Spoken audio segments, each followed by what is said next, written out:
जय श्री राम। भाइयों और दोस्तों, आज हम सत्संग करेंगे।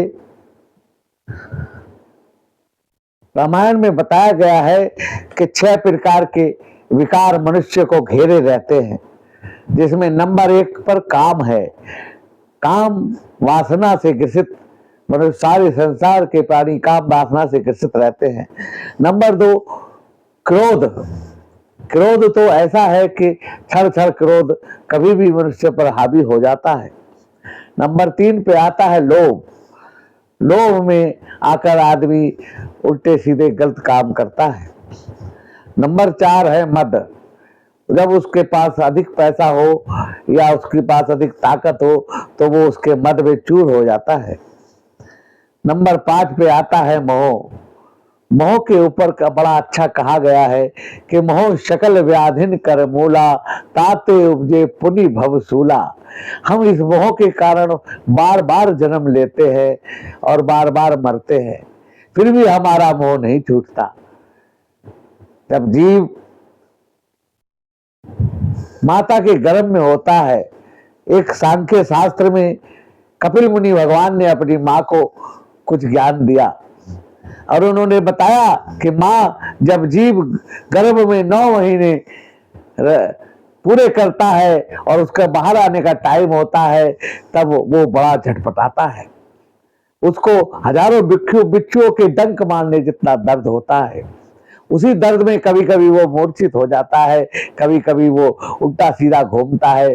तो माँ को लगता है कि देखो मेरा बेटा घूम रहा है, और जब वो मूर्छित हो जाता है तो माँ कहती है देखो पता नहीं क्या हुआ, कुछ घूमता ही नहीं, कुछ बोलता ही नहीं, कुछ घूमता ही नहीं।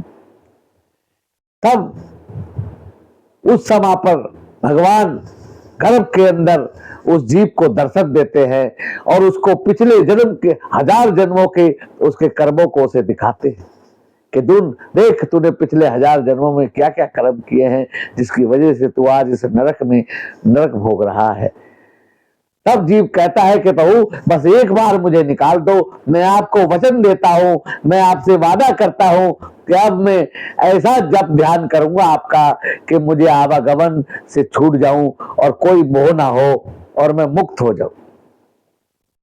और वादा कर कर जीव भगवान कहते हैं ठीक है मैं तुझे बाहर भेजता हूं, और भगवान उसको बाहर दुनिया में भेज देते हैं।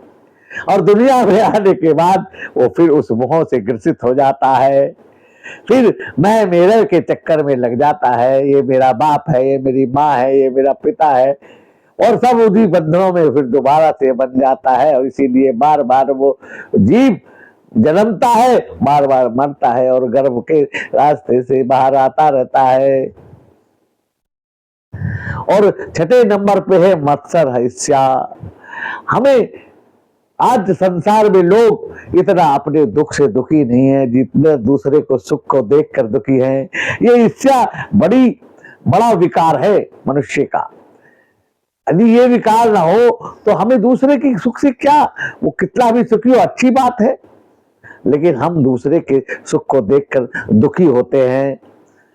ये ईर्ष्या रूपी विकार हम हर मनुष्य के अंदर छुपा हुआ है। अब ये सारे विकार कैसे खत्म हो? ये सारे विकार खत्म करने का एक ही रास्ता है कि प्रभु का सत्संग करो, प्रभु के नाम का भजन करो। हनुमान जी कहते हैं कहे हनुमंत विपदि प्रभु सोई, जब तब सुमरन भजन न होई। हनुमान जी कहते हैं कि विपदि कब आती है? जब हम सुमरन भजन नहीं करते हैं। तो भाइयों और दोस्तों, आज की वीडियो इतनी ही। कल आगे कोई और सत्संग पे चर्चा करेंगे। भगवान राम सबका मंगल करे। जय श्री राम।